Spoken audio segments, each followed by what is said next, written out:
ត្របែកបាទត្របែកនេះគឺជាត្របែកក្រញើហើយនេះបាទឡើងក្តឹបមកហើយក្តឹបវាល្អបាទសុខភាពដើមនេះគឺល្អតែម្ដង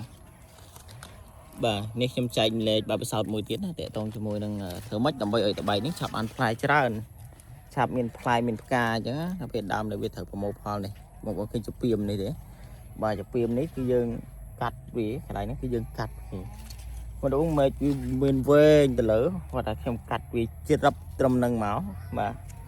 វាបែកមេឃបន្តទៅទៀតឃើញទេវាបែកទៅនេះមួយបែកទៅខាងនេះមួយ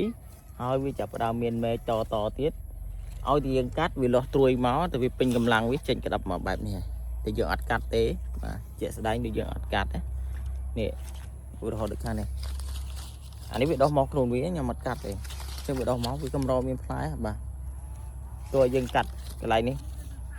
កាត់កន្លែងនេះមួយទៀតមកវាលាស់ចេញផ្កាចេញផ្លែមកទៀតដែរបាទនេះប្រមូលផលជាប់រហូត